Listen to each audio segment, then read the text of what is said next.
Voilà. Eh bien, on est heureux de se retrouver et nous allons donc ce matin voir ensemble la deuxième partie du message. Donc, je ne sais pas si vous vous souvenez, le titre du message, c'est « Pour une bonne année 2023 ». Amen. Parce que se souhaiter la bonne année, c'est bien, mais se donner les moyens d'avoir une bonne année, c'est mieux. Amen. Pour une bonne année 2023. Et on a vu la dernière fois, on s'est arrêté finalement sur les dernières paroles de Jésus à ses disciples. Jésus va partir et forcément va agir, parler pour amener les disciples à vivre de bonnes années. Pas seulement une, mais les années qui vont suivre alors que Jésus monte au ciel. Jésus va les préparer, va leur donner les moyens de passer de bonnes années. Donc, dans ces dernières paroles de Jésus, il y a des choses très importantes. On a vu la dernière fois que très souvent, quand on regarde un film et que dans un film, on voit une personne qui est proche de la mort et qui appelle quelqu'un et qui lui parle, en général, elle ne lui dit pas des banalités, mais elle va dire des choses qui sont importantes. Et de la même manière, Jésus, avant de monter au ciel, il va parler, l'Écriture va nous relater des faits, des choses qui sont importantes pour nous. On a vu la dernière fois, et on va reprendre ce texte dans Actes chapitre 1, on a vu la dernière fois que la Bible dit que Jésus s'est montré à ses disciples et qu'il leur a parlé des choses du royaume. Et la dernière fois, nous avons vu qu'en 2023, plus que jamais, Jésus veut se montrer à nous. Jésus veut que nous l'expérimentions. Jésus veut que ça soit réel. Et je ne l'ai pas dit la dernière fois, mais je le dis ce matin, Jésus ne s'est pas montré à tout le monde. Jésus ne s'est pas montré aux gens orgueilleux, aux gens qui le jugeaient, aux gens... Non, il s'est montré à ceux qui avaient soif, à ceux qui croyaient. Et aujourd'hui encore, en 2023, Jésus veut se montrer. Jésus veut être réel dans ta vie. Jésus veut parler. Quand tu parles, il veut te répondre. Il veut agir. Et puis on a vu aussi qu'il veut remplir tes pensées du royaume de Dieu. Jésus a fait exprès, la Bible ne nous dit pas exactement ce que Jésus a dit, mais la Bible fait comme un résumé et nous dit qu'il parla des choses du royaume de Dieu. On a vu la dernière fois que ce que Jésus veut, et ce qui est important pour passer une bonne année 2023, c'est de remplir nos pensées des choses du royaume. Souvent, nous nous voyons dans la chair, et nous ne voyons que nos défauts, nos lacunes, nos problèmes. Et je sais au milieu de nous que beaucoup d'entre nous ont une faible estime d'eux-mêmes. Se sentent toujours, on veut être là et on se sent là, parfois même là. Et même dans notre relation avec Dieu, parce qu'on se regarde dans la chair. Parce qu'on ne se regarde pas comme Dieu nous regarde. Mais quand Dieu te voit, il voit un esprit. Quand Dieu te voit, il ne voit pas tes défauts, tes péchés. Il les a pardonnés. Ça, c'est toi qui les vois. Mais lui, il te voit pur, il te voit parfait. Et il met son esprit en toi pour t'aider à devenir de plus en plus à l'image de Jésus, de plus en plus parfait. Et c'est merveilleux de savoir que même quand ça ne va pas, quand je suis déçu de moi, ben Jésus, Dieu me voit au travers de Christ. Il me voit avec son amour. Il ne regarde pas au travers de mes lacunes ou de mes péchés. Ce qui ne veut pas dire qu'on se complaît dans nos lacunes et nos péchés. Non, l'Esprit de Dieu en nous va nous pousser à vouloir lui plaire. L'Esprit en nous va nous pousser à faire ce qui plaît à Dieu et à ne pas faire ce qui lui déplaît. C'est pour ça que c'est important de naître de nouveau. Quand je nais de nouveau, l'Esprit vient en moi et je ne veux plus faire ma volonté, mais je veux faire la volonté de Dieu. C'est à ça qu'on reconnaît quelqu'un qui est né de nouveau. Donc on a vu comment Jésus, c'est vrai, veut se manifester. Il a parlé des choses du royaume aux disciples parce que les disciples étaient dans un monde où le prince de ce monde, c'est le diable. Parce qu'ils savaient très bien que les disciples seraient constamment face à tout ce qui est humain, à tout ce qui est du péché, et ils avaient besoin vraiment que le royaume vienne en eux, dans leur cœur, dans leurs pensées, parce qu'ils étaient appelés à vivre les choses du royaume, tout ce qui est au ciel, et à le communiquer autour d'eux. Amen. Ce matin, nous voyons deux autres points. Actes donc, chapitre 1er, et nous allons relire les premiers versets. Théophile, j'ai parlé dans mon premier livre de tout ce que Jésus a commencé de faire et d'enseigner dès le commencement jusqu'au jour où il fut enlevé au ciel, après avoir donné ses ordres par le Saint-Esprit aux apôtres qu'il avait choisis.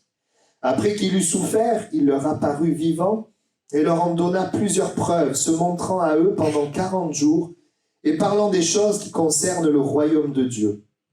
Comme il se trouvait avec eux, il leur recommanda de ne pas s'éloigner de Jérusalem et d'attendre ce que le Père avait promis. Ce que je vous ai annoncé, leur dit-il, car Jean a baptisé d'eau, mais vous, dans peu de jours, vous serez baptisés du Saint-Esprit. Alors les apôtres réunis lui demandèrent, Seigneur, est-ce en ce temps que tu rétabliras le royaume d'Israël ? Il leur répondit, ce n'est pas à vous de connaître les temps ou les moments que le Père a fixés de sa propre autorité, mais vous recevrez une puissance, le Saint-Esprit survenant sur vous, et vous serez mes témoins à Jérusalem, dans toute la Judée, dans la Samarie et jusqu'aux extrémités de la terre. Après avoir dit cela, il fut élevé pendant qu'ils le regardaient et une nuée le déroba à leurs yeux. Amen. Voilà, quelle est la deuxième chose, ou la troisième, selon comment on compte, que Jésus va laisser à ses disciples? Bien, c'est tout simplement le verset 4 et 5, comme il se trouvait avec eux, il leur recommanda de ne pas s'éloigner de Jérusalem, mais d'attendre ce que le Père avait promis, ce que je vous ai annoncé. Jean a baptisé d'eau, mais vous, dans peu de jours, vous serez baptisés du Saint-Esprit. Voyez-vous, le souhait de Jésus, la parole de Jésus, pour que nous passions une bonne année 2023, c'est que nous soyons remplis de l'Esprit de Dieu. Parce que si nous ne sommes pas remplis de l'Esprit de Dieu, nous serons remplis de la chair. C'est la chair qui se manifeste. Et la vie de la chair, elle amène la mort. Mais la vie de l'Esprit, c'est la vraie vie. Et donc, nous avons besoin, et Jésus dit, tu as besoin, il parle du baptême de l'Esprit, qui veut dire être immergé, être plongé dans l'Esprit. Mais pour tous ceux qui ont déjà été baptisés de l'Esprit, c'est de continuer à être remplis de l'Esprit. C'est un défi parce que nous sommes dans un corps de chair, avec des raisonnements humains, avec des sens humains, et donc nous avons besoin de laisser le Saint-Esprit régner au travers de nos vies, et ça jour après jour, et c'est un défi, peut-être un des plus grands défis du chrétien. Le Saint-Esprit, je le rappelle, n'est pas une chose, n'est pas un objet, mais c'est une personne. C'est Dieu lui-même, la personne de la Trinité, qui rend réel le royaume de Dieu en nous, qui rend réel les choses de Dieu en nous. Quand des gens s'approchent devant et qu'on prie, on prie Jésus, on prie Dieu, on accepte Jésus, il se passe des choses. Qui fait cela? C'est le Saint-Esprit. Quand nous disons que Jésus est au milieu de nous, en fait, Jésus, bibliquement, il est au ciel. Il intercède pour nous. Quand on dit Dieu est avec nous, au milieu de nous, Jésus est avec nous, en fait, c'est par le Saint-Esprit. C'est le Saint-Esprit qui est là, au milieu de nous, il est en nous, et là où il y a la foi, en Jésus, le Saint-Esprit se manifeste. Ça, c'est important. C'est une personne, il est appelé, quand on regarde dans le grec, c'est Paraklétos, qui se tient à nos côtés. Il se tient à nos côtés. Et vous voyez, c'est très important ce que je suis en train de vous dire, parce que c'est ce qui différencie l'évangile de la religion. La religion, c'est des principes, et c'est des bons principes. On fait des prières, des œuvres, des actions. C'est très bien tout ça. Mais s'il n'y a pas l'esprit de vie qui agit, l'homme, il fait ses efforts, mais il ne s'en sort pas. Et on arrive même parfois à une certaine hypocrisie. On parle de choses, mais dans les choses cachées, on vit autre chose. Jésus veut qu'on vive en vérité, en authenticité. Nous avons besoin du Saint-Esprit qui est en nous et que nous soyons immergés en lui, c'est-à-dire que l'Esprit qui est en nous se manifeste. Et j'aimerais rappeler ceci, quand un homme, une femme se donne à Jésus, accepte Jésus dans sa vie, croit que Jésus est mort pour pardonner ses péchés, croit que Jésus est ressuscité, comprend que sa vie n'est plus pour lui mais pour Jésus, à ce moment-là, l'Esprit vient habiter en lui. C'est pas parce qu'à une réunion, je crois en Jésus, que l'Esprit vient habiter en moi. Parce que quand vous regardez dans la Bible, croire, c'est quelque chose qui nous engage. C'est une chose de croire qu'il existe, c'est autre chose de dire Jésus, tu es le roi de ma vie. Et donc, il vient habiter en nous, mais même s'il vient habiter en nous, c'était le cas. Jésus, là, s'adresse à des apôtres, on l'a lu. Et juste avant, il souffle sur eux. On croit que c'est à ce moment-là qu'ils sont nés de nouveau. Et donc l'Esprit est en eux, mais il y a besoin que l'Esprit qui est en nous se manifeste. Parce que tu peux très bien croire en Jésus, vouloir suivre Jésus, l'Esprit vit en toi, mais tu continues d'agir par la chair. Tu continues d'agir par tes raisonnements du passé, par les pensées, influencé par les gens, influencé par ce que tu vois, influencé par tes émotions, par la crainte, par la colère, par la tristesse. Et tu peux vivre une vie chrétienne, en fait, difficile. On a besoin que l'esprit qui est en nous, il se manifeste, qui est la joie, qui est la paix, qui est les pensées renouvelées. On a besoin de cela, tu as besoin. Moi, je ne suis pas là pour t'amener une religion qui va être un poids supplémentaire sur tes épaules. Moi, je suis là pour dire, quand l'Esprit de Dieu vient, il ôte le poids. Et il nous donne de vivre une vie chrétienne qui n'est pas une vie lourde, mais qui est une vie passionnante. Et s'il y a quelque chose qui était important pour Dieu, pour Jésus, c'était de leur dire, ne commencez pas à servir Dieu sans être rempli du Saint-Esprit. Ça, c'est pas écrit, c'est moi qui le rajoute, mais il aurait pu dire, vous allez vous épuiser, ça va vous tuer, ça va être difficile. On a besoin de l'Esprit de Dieu. Il est le Paraclétos, se tient à nos côtés. Pour être biblique, il est en nous. Et c'est, Paul le dira, ce mystère caché, Christ en nous, l'espérance de la gloire. C'est quelque chose de merveilleux de savoir comment un chrétien peut-il dire « je ne mens jamais ». Comment est-ce possible ? Parce que l'esprit de vérité vit en lui. Et l'esprit de vérité lui donne le pouvoir de ne pas mentir. Si j'essaye simplement d'obéir à une loi sans l'esprit de Dieu, il est impossible que j'y arrive. C'est pour ça que si tu essaies d'obéir à des lois pour plaire à Dieu, tu n'y arriveras pas. Mais si tu développes ta relation avec Dieu, tu laisses entrer dans ta vie, tu y arriveras. Et quand tu commences à obéir à la parole de Dieu, ben tu es heureux. Amen. Parce que c'est le péché qui nous détruit. Et on a besoin, et je parlais hier de l'obéissance, de tous les bienfaits de l'obéissance. Tout ce que ça amène. D'écouter celui qui est au-dessus de tout, qui connaît mieux les choses que quiconque au milieu de nous. Il est donc le Paraclétos. Celui qui nous permet de ne pas vivre une philosophie, une religion, mais une relation vivante avec Dieu. Et l'Écriture dit bibliquement que l'Esprit de Dieu vient habiter en nous dans notre esprit, qui est régénéré. Notre esprit, c'est la partie spirituelle de l'être humain. On a un corps, c'est la partie physique. On a une âme, qui sont nos pensées, nos émotions. Et on a un esprit, qui est cette partie spirituelle pour, je dirais, être en relation avec Dieu. La foi, c'est un sens de l'esprit. Les animaux n'ont pas d'esprit. Les animaux, vous avez vu les chats, ils ont peur. Ah, ils ont des sentiments, les animaux. Les animaux, ils n'ont pas d'esprit, ils n'ont pas de relation avec Dieu. On n'est pas des animaux. On est des êtres humains créés à l'image de Dieu, avec un esprit. Et quand on est loin de Jésus, cet esprit, il est perverti, il est mort. Et nous vivons selon nos sens, selon la chair. Et nous partons dans une direction de mort. Et quand nous acceptons Jésus, notre esprit est régénéré, le Saint-Esprit vient habiter dans notre esprit. La Bible dit, celui qui s'attache au Seigneur, il a un seul esprit avec lui. Et le défi du croyant, c'est d'apprendre à vivre selon l'esprit et plus selon la chair. Selon les pensées du passé, selon ce que je vois, les influences, etc. Et il nous faut du temps pour être dégagé de cela. Pourquoi le Saint-Esprit est un des éléments les plus importants ? Il y a deux raisons. La première, c'est parce que c'est ce à quoi les hommes aspirent au fond d'eux. Chaque être humain aspire au fond de lui à la réalité de Dieu dans sa vie. Vous savez, quand vous parlez de Dieu, les gens, ils n'en veulent pas. Vous savez pourquoi ? Parce que quand vous parlez de Dieu, les gens derrière Dieu, ils mettent religion. Ils mettent toutes les... Parce que vous voyez, souvent les médias, quand ils parlent de Dieu, ils amènent les scandales, les choses qui sont tellement négatives. Moi-même, je faisais partie de cela. Je disais, mais Dieu, c'est les croisades. C'est les gens qui, au nom de Dieu, ils sont allés tuer les autres. Je dis, Dieu, ça ne m'intéresse pas. Parce que les gens ne savent pas que Dieu, c'est pas ça. Dieu, ce n'est pas ça. Au fond de nous, nous aspirons tous à une relation avec quelqu'un qui est supérieur, qui est puissant, qui est fort et qui nous aime. Et ce qui est merveilleux, c'est que cette personne, elle existe. C'est Dieu. Dieu est esprit et Dieu est réel. Et le Saint-Esprit en nous, c'est entrer dans cette réalité de Dieu, de relation avec Dieu. C'est super de prier, mais c'est encore mieux quand Dieu répond.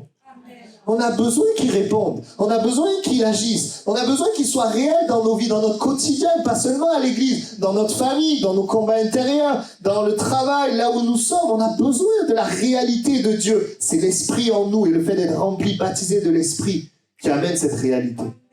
Et moi, je souhaite qu'ici, on soit des croyants qui vivent la réalité de l'Esprit. Sinon, la vie chrétienne, elle est dure, elle est lourde, elle est fade, elle est même pénible. Donc, premièrement, parce que l'homme aspire au fond de lui La Bible dit que Dieu a mis dans le cœur de l'homme la pensée de l'éternité. Il aspire à cette aide, ce secours et cette relation avec Dieu. La deuxième raison pourquoi il est important, parce que le Saint-Esprit est celui qui permet aux hommes de vaincre la chair. Parce qu'il est celui qui nous permet de vaincre le péché. Il est celui qui nous permet de réussir notre vie. De ne pas nous laisser finalement détruire par la chair, par le péché. Regardez, tous les gens qui se mettent en couple, ils veulent réussir. On ne se met pas en couple en général pour échouer. Mais pourquoi on échoue? Parce qu'il y a des choses en nous, on n'arrive pas à s'en sortir. L'égoïsme. L'égoïsme. Même si on veut aimer, alors quand les sentiments nous portent, ça va un temps. Mais au bout d'un moment, vous savez, le vrai visage apparaît et on se rend compte qu'on est limité. Et on voudrait faire du bien et on détruit. Et on voudrait combler et on voit qu'on ne peut pas combler le cœur. Et on se rend compte qu'en fait, cette entreprise-là, elle est difficile, elle est voire impossible humainement. On a besoin de Dieu. C'est une réalité. C'est pareil pour la vie de l'Église. On a besoin de Dieu. Et c'est vrai que l'Esprit de Dieu nous permet de vaincre la chair. Et la solution face à la puissance de péché qui agit en nous. Nous avons tous, on peut avoir des tendances au mensonge, à l'impureté, à la paresse, à la colère, à la peur. S'il n'y a pas l'Esprit de Dieu, à un moment donné, tu tombes dans une de ces choses-là. Et après, tu dois assumer les conséquences. Et des fois, les conséquences, elles peuvent rester très longtemps. On a besoin de l'Esprit de Dieu. L'Esprit, quand il vit et qu'il est là, il prend le dessus sur la chair. Il te permet d'agir bien et de ne pas faire le mal. Moi, je sais avec certitude que si Dieu n'avait pas été là dans ma vie, j'aurais eu un échec dans le couple, c'est certain. Je ne sais même pas si j'aurais réussi. Parce que je sais comment j'étais, je sais ce qu'il y avait. Mais Jésus est venu, l'Esprit de Dieu vient et il nous donne de pouvoir aimer, il nous donne de pouvoir changer, d'être transformé. Amen. Vous voyez, quand l'Esprit de Dieu est en vous, vous êtes repris quand vous faites le mal. Si quelqu'un aime Dieu et n'est pas repris quand il fait le mal, il n'est pas né de nouveau. Et il y a des gens ici qui ne sont pas nés de nouveau. Vous venez, vous aimez Dieu, vous priez Dieu, vous n'êtes pas nés de nouveau parce que de faire le mal ne vous gêne pas. Mais quand l'Esprit de Dieu vient, de faire le mal nous attriste, nous gêne. Ça fait quelque chose. L'Esprit est celui qui nous reprend quand nous faisons le mal et il est celui qui crée le désir de faire le bien selon Dieu. De faire ce que Dieu veut, de faire la volonté de Dieu. Moi, avant d'être chrétien, prier, j'en avais pas du tout envie. Mais quand l'Esprit de Dieu est venu en moi, il m'a poussé à prier. Et je n'étais pas pénible. Non, parce que je voulais un contact avec Dieu. Je vais vous donner une petite énumération. Quand l'Esprit de Dieu est en vous, il vous donne le désir de le louer. Il vous donne le désir de l'adorer. Qui va louer, adorer Dieu si l'Esprit n'est pas en lui ? Il nous donne le désir de lui faire confiance plutôt que craindre. Il nous amène à nous appuyer sur lui dans nos problèmes. Il nous amène à dire la vérité même quand ça nous coûte. Il nous pousse à être intègre. Il nous pousse à être travailleurs. Il met en nous le désir d'avoir une sexualité comme Dieu l'a créée et pensée selon la Bible. Il nous pousse à pardonner. Il nous amène à nous remettre en question. Quand l'Esprit n'est pas là, on remet les autres en question. Mais quand l'Esprit est là, il nous amène à nous remettre en question. Il nous amène aussi à savoir demander pardon et même à savoir réparer. Il y a des attitudes qui changent. Il y a des priorités qui changent. Nos relations humaines, elles changent. Et notre relation avec Dieu aussi, elle change. Elle s'améliore. Pourquoi Jésus invite ses disciples à être remplis de l'Esprit? Pourquoi? Ça fait partie de ces points si importants donnés avant qu'il monte au ciel. Parce que c'est le Saint-Esprit qui te permettra d'avoir de bonnes années. D'avoir une bonne année. L'Esprit de Dieu est celui qui donne la vie en nous. Il donne la vie en nous. Et voyez, pourquoi des gens viennent à l'église? Avec tout ce qu'on a aujourd'hui, Internet, les médias, le développement des loisirs, etc. Pourquoi des gens vont aller se rassembler dans une église où on parle de Dieu? Parce que Dieu agit par son esprit. Parce qu'il est réel. Et parce que l'Esprit de Dieu donne la vie, communique la vie. Je regardais, je l'ai laissé là, si quelqu'un veut le prendre, dans l'appel de la vie, ce témoignage de cette personne qui n'a pas été voulue, qui est née, elle a su au bout de 40 ans qu'elle n'avait pas été voulue. Son père l'a abandonnée, était trop jeune quand elle l'a eue, le père a voulu la faire avorter, la mère n'a pas voulu, l'a gardée. Et elle a grandi vraiment avec cette pensée qu'elle n'était pas voulue. Et jeune, je ne sais plus si c'était jeune ou c'était quand elle avait la quarantaine, mais elle avait des pensées de suicide. Elle avait pensé sauter du balcon, mais à ce moment-là, l'amour de Dieu l'a remplie. C'est chose étonnante, l'Esprit de Dieu a agi. Et donc, elle a commencé à chercher Dieu, et puis elle s'est retrouvée à entendre le message de l'Évangile que Jésus avait donné sa vie pour elle et l'aimer. Et cette femme, elle a été consolée, elle a été restaurée, et elle a été sauvée, et Dieu lui a donné la force de pardonner à son père. Et c'est encore une image que, malgré toutes les ténèbres, malgré toute la souffrance, l'Esprit de Dieu communique la vie. Et quand le nom de Jésus est annoncé, l'Esprit de Dieu agit. Amen. C'est pour ça qu'on vient à l'église. Et c'est pour ça que les gens cherchent Dieu, prient Dieu. Parce que l'Esprit de Dieu, il agit, parce que c'est réel, c'est puissant. Amen. Jésus, à un moment donné, dira, si quelqu'un a soif, qu'il vienne à moi et qu'il boive. Et la Bible dit qu'il dit cela de l'Esprit que devaient recevoir ceux qui croiraient en lui. Voyez, l'Esprit nous désaltère, nous rafraîchit. Peut-être que tu en as besoin ce matin. L'Esprit nous restaure, nous guérit. Il amène la vie en nous. Amen, il amène la vie. J'ai des souvenirs comme ça, des temps où on prie en langue, on prie en esprit. Parce que quand on est baptisé de l'Esprit, pour être rempli de l'Esprit, un des moyens, le moyen, c'est de prier en langue, nous connecter à Dieu. Et j'ai des souvenirs comme ça, de ces moments où je priais en esprit, où je laissais le Saint-Esprit couler, où quand j'arrivais à l'église, c'était au mini, des fois, il y avait des choses dans mon âme qui étaient différentes. Par exemple, je me rappelle d'une fois où il y avait un frère, je le voyais, mon cœur était rempli d'amour pour lui. Et ça venait de quoi? Ça venait du fait d'être rempli de l'Esprit. Et rempli d'amour. Je me souviens d'autres moments, j'étais plus sensible aux problèmes des gens. Ça m'interpellait, ça m'amenait à pas juste entendre. Vous savez, les pasteurs, on entend des problèmes tout le temps. On pourrait s'habituer, mais dire non, Seigneur, tu l'aimes, tu veux faire quelque chose. Et puis d'autres moments, et ça beaucoup, c'est peut-être le point le plus important, quand on prie en langue, très souvent, ce qui se passait, alors au début, comme j'expliquais, c'était difficile. Nombreuses fois où on prie, il y a des raisonnements, des combats, mais quand on persévère, Dieu se laisse trouver. Nombreuses fois où Dieu nous éclaire, comme je le partageais tout à l'heure. Il nous éclaire sur sa parole. Il nous montre des choses, il nous éclaire même sur nous-mêmes. Il nous montre des choses et ça produit la vie, ça amène la vie, ça désaltère, ça rafraîchit. Mais vous voyez, ça se fait que dans le fait d'être rempli de l'Esprit. Si je cherche pas l'Esprit, je reste sec. Je reste dans le désert.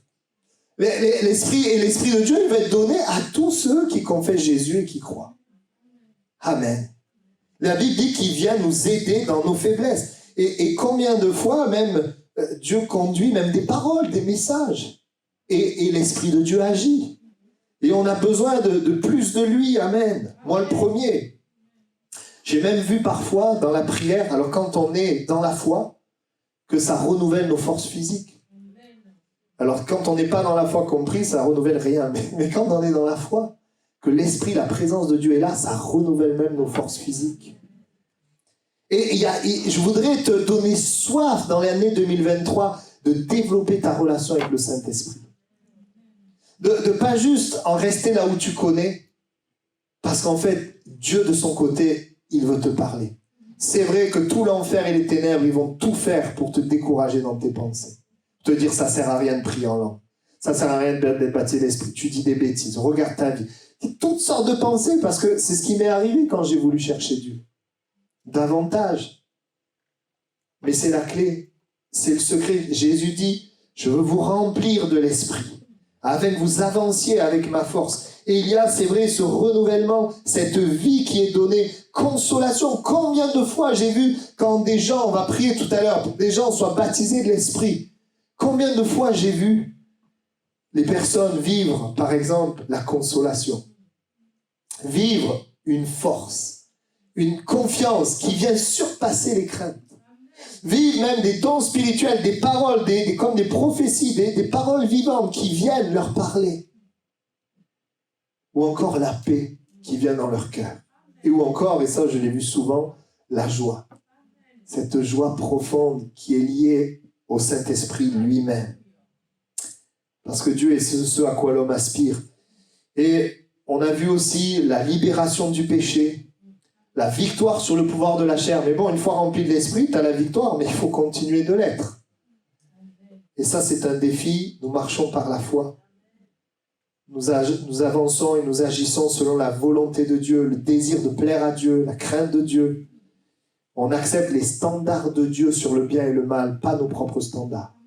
Le monde est en train, je ne sais pas si vous vous rendez compte, d'essayer de former une mentalité, d'appeler le mal bien. Et plus on tape, on amène, et on finit par croire que c'est normal. Mais la normalité, c'est Dieu qui la donne. C'est Dieu la référence. Amen. Vous voyez, l'Esprit de Dieu qui donne la vie en nous, mais qui nous donne aussi au travers de nous la vie, puisque la suite du texte, Jésus dira, si quelqu'un a soif, qu'il vienne à moi et qu'il boive. Et le verset d'après, celui qui croit en moi, des fleuves d'eau vive couleront de son cœur. Comme dit l'Écriture, il dit cela de l'Esprit. C'est-à-dire que quand tu vis la vie de l'Esprit, tu es rafraîchi, tu es béni, tu es dans la paix, et ça coule au travers de toi sur les autres. Tu n'as pas besoin d'essayer d'en faire...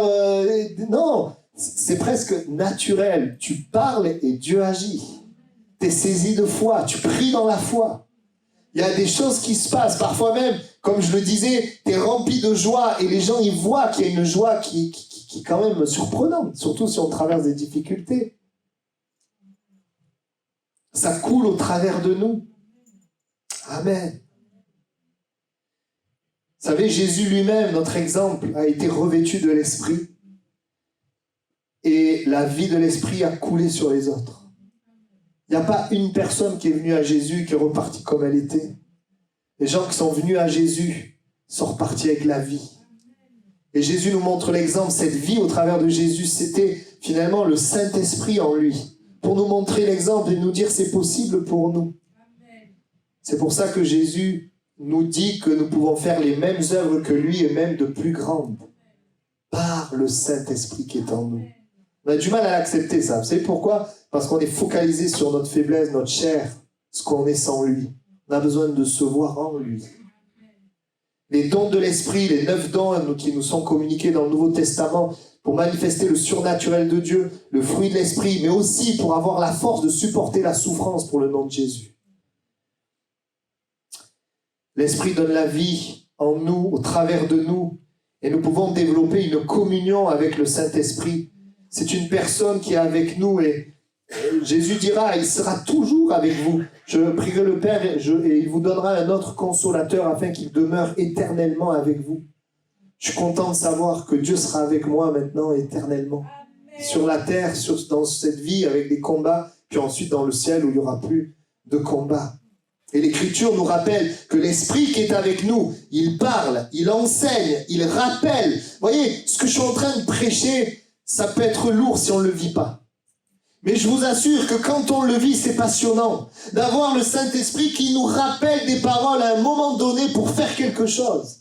Et Dieu agit ou qui nous enseigne sur des choses qui nous sont comme voilées, qu'on ne saisit pas, on ne comprend pas ou qui nous bloquent. Ça a été mon cas sur des domaines de ma vie.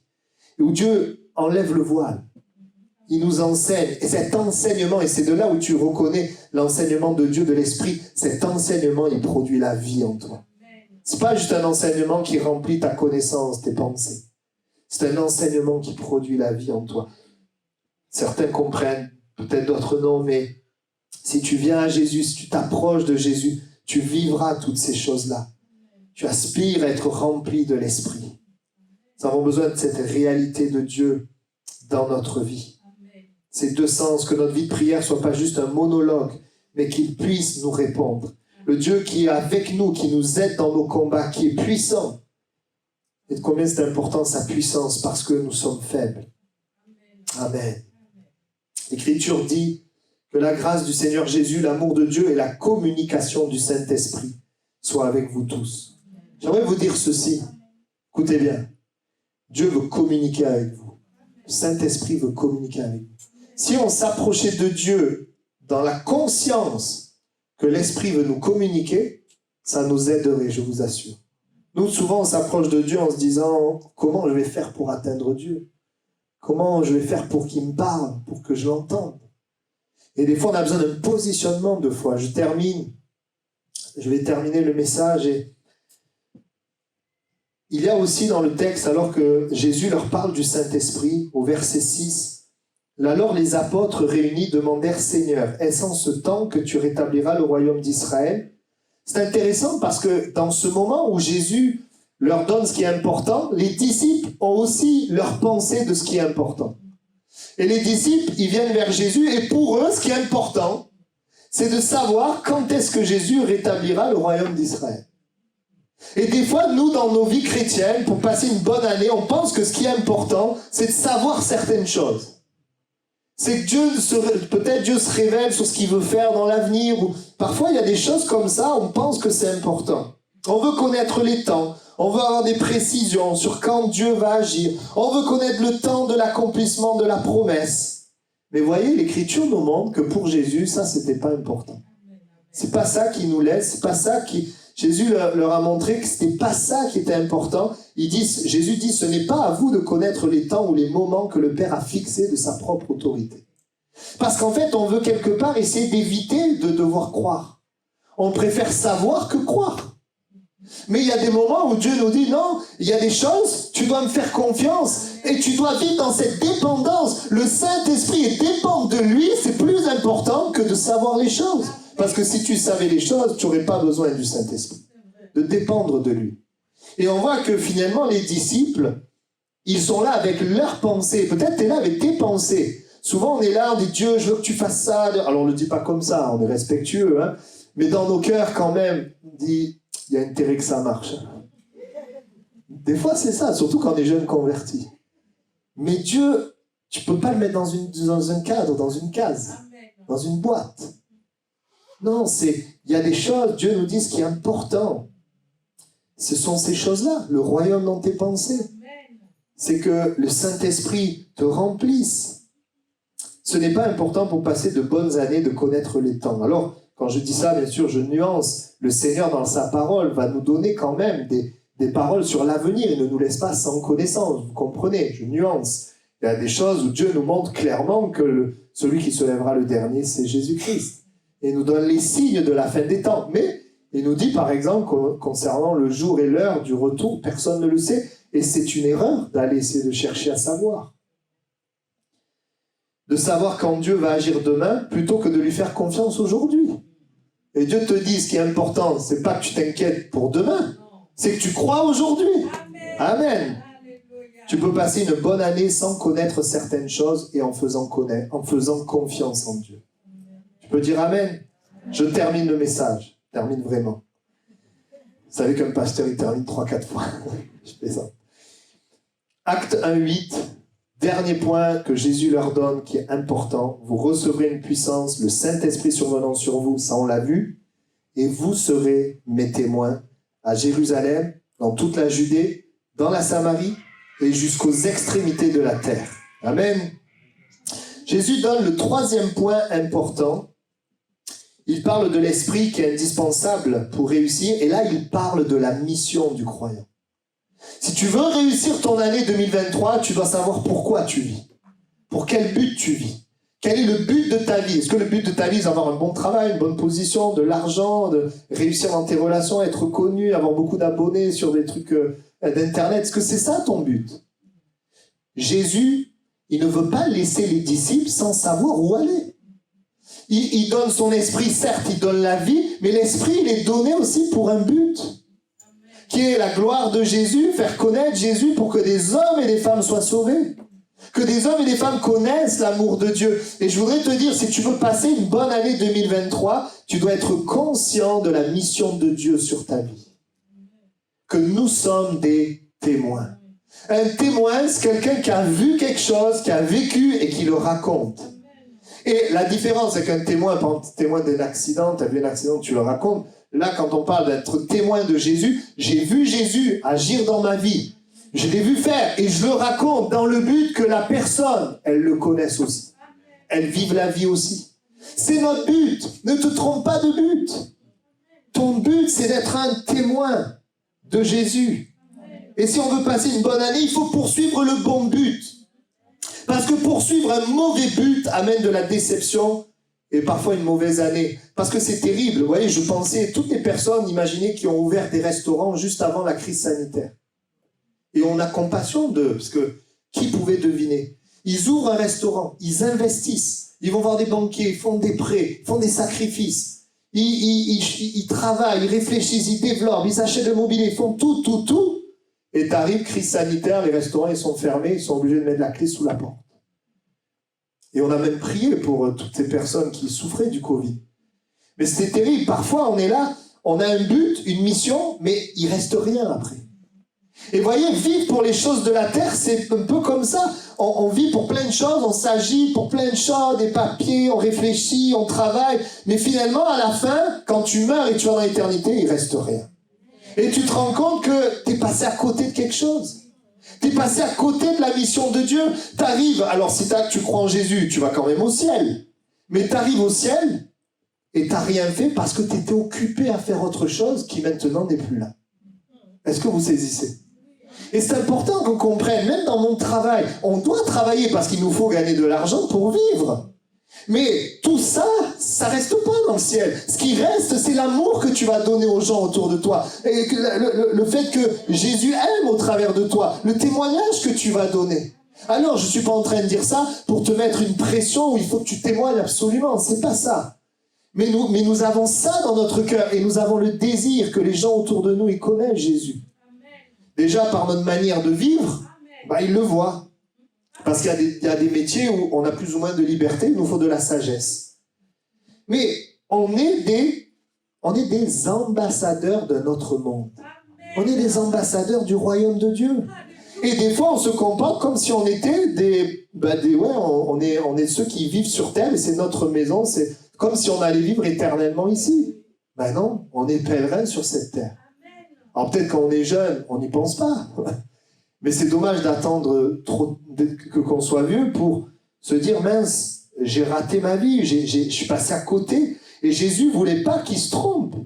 Il ne voulait pas qu'ils retournent à la pêche. Il les avait été appelés à un apostolat. Et Jésus leur dit, voilà, vous serez les témoins et vous allez communiquer ça aux autres.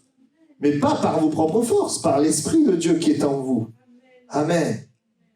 Il y a un exemple dans la Bible de quelqu'un qui poursuit des buts sur terre. C'est quelqu'un qui gagne de l'argent, il dit « J'abattrai mes greniers, j'en bâtirai de plus grands, j'y amasserai toute ma récolte, tous mes biens. Je dirai à mon âme, tu as beaucoup de biens en réserve pour plusieurs années. Repose-toi, mange, bois et réjouis-toi. » Mais Dieu dit « Insensé. Cette nuit même, ton âme te sera redemandée. Et tout ce que tu as préparé, pour qui cela sera-t-il ? Il en est ainsi de celui qui amasse des trésors pour lui-même et qui n'est pas riche pour Dieu. » Qu'on soit riche pour Dieu, frères et sœurs. T'imagines, quand tu viens le jeudi soir prier pour quelqu'un, tu amasses quelque chose dans le ciel.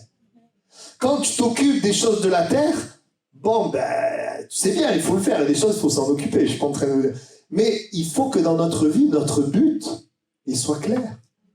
Pour passer une bonne année, il faut avoir un but et un objectif. Et un but et un objectif éternel.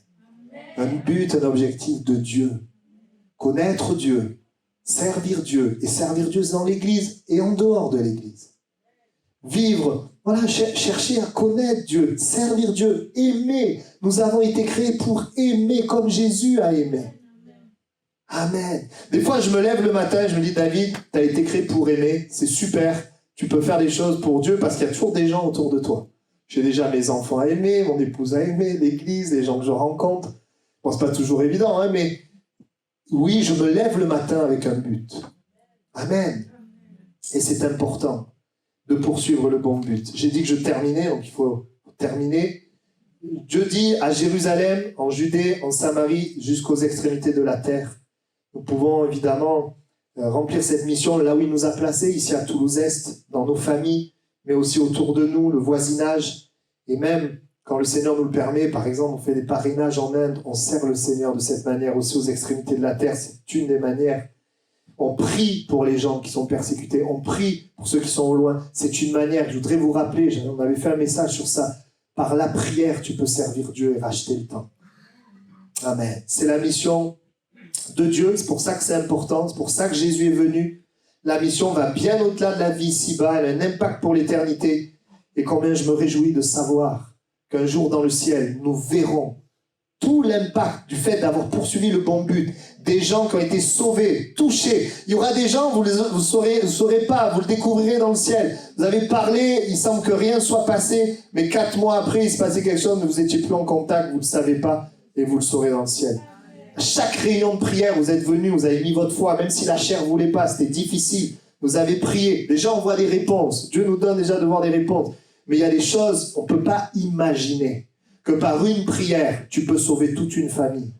Tu peux amener la bénédiction pour des enfants parce que les parents sont convertis à Jésus.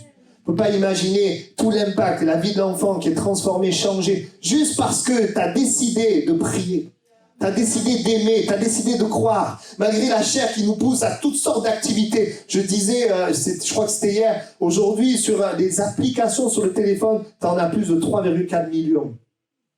Et 2,1 millions sur les Apple. Avec le téléphone, tu peux passer toute ta vie. Hein. Mais nous, on veut savoir quel est le but. Amen. On va incliner nos têtes. Nous allons juste avoir un temps pour prier et dire, Seigneur, on veut écouter ta parole pour passer une bonne année 2023. Et vous savez, le Saint-Esprit, le 2e point, il nous est donné pour la mission, le 3e point. C'est ce que Jésus nous laisse pour passer une bonne année. Une relation de proximité avec Dieu par l'Esprit et nous consacrer au but de Dieu, à la mission de Dieu qui est d'être ses témoins. Ça, c'est la mission générale. Mais dans la mission générale, il y a une mission spécifique pour chacun. C'est-à-dire que si vous développez une relation avec l'Esprit de Dieu, Dieu vous dira des choses uniquement à vous.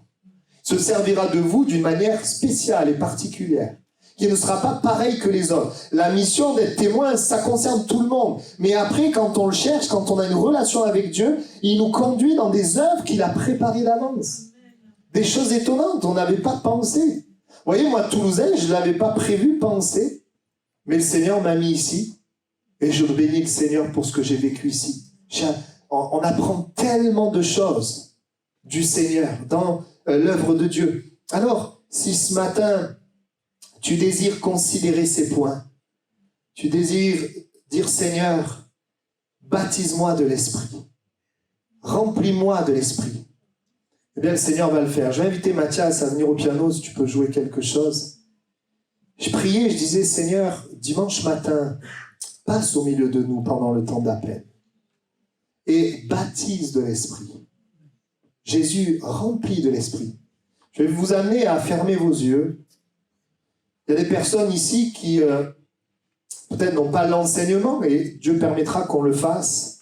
La Bible dit que quand on est baptisé de l'Esprit, on se met à parler des langues qu'on ne comprend pas. Ce n'est pas le fruit de notre intellect, mais c'est le fruit d'un abandon à Dieu. Et ce langage est inspiré par Dieu, et l'Esprit de Dieu remplit notre cœur, remplit notre âme. C'est le Seigneur qui, en réponse à la foi, eh bien, vient inspirer ce langage. Et ce matin, personnes ont besoin d'être baptisées de l'Esprit, mais d'autres ont besoin d'être remplis de l'Esprit. Parce que tu regardes 2022 et tu te dis, j'étais quand même beaucoup rempli de la chair. Et ça m'a amené beaucoup de souffrance. Mais je voudrais en 2023 être rempli de l'Esprit. Alors je vais t'inviter à faire quelque chose. On va rester à notre place ce matin, mais on va parler au Seigneur. Et toi qui es à ta place, tu vas lui parler, lui dire, Seigneur, je veux me consacrer à ta mission. Je veux prier pour ceux qui sont autour de moi. Et tu vas voir que l'Esprit de Dieu, il va t'amener à aimer, à bénir. Parfois, tu ne sauras pas quoi faire, mais tu pourras prier. Et puis, tu peux dire, Seigneur, remplis-moi de ton esprit. Si tu es déjà baptisé l'Esprit, alors commence à prier en langue en plaçant ton attention sur Jésus. Moi, parfois, je visualise Jésus. Et je commence à prier en langue dans un abandon. Abandonne-toi, on est dans sa présence. Et si tu n'as pas été baptisé de l'Esprit encore, je veux t'inviter à ne pas nourrir ou raisonner, mais à plutôt je dirais, répandre ton cœur devant Dieu. Et à tout simplement t'abandonner à lui. Amen. Amen. Commence à prier. Tu nous aides, Seigneur, cette semaine, à pouvoir prier en esprit, à pouvoir demeurer en toi aussi dans ta parole. Tu ouvres nos yeux sur ta parole pour qu'elle produise la vie en nous. Tu continues ton œuvre et nous continuons à te suivre, Jésus. Tu es notre joie, notre bonheur, notre trésor. Merci de bénir l'Église, bénir chacun qui est là. Nous te louons et nous te rendons grâce. Amen. Voilà, en tout cas, je souhaite à tous une bonne journée. Je rappelle cet après-midi le jeûne et prière pour ceux qui peuvent. Nous, après le culte, on va prendre la direction. Et on se dit à très bientôt, à jeudi, encore pour prier le Seigneur et poursuivre le bon but. Amen.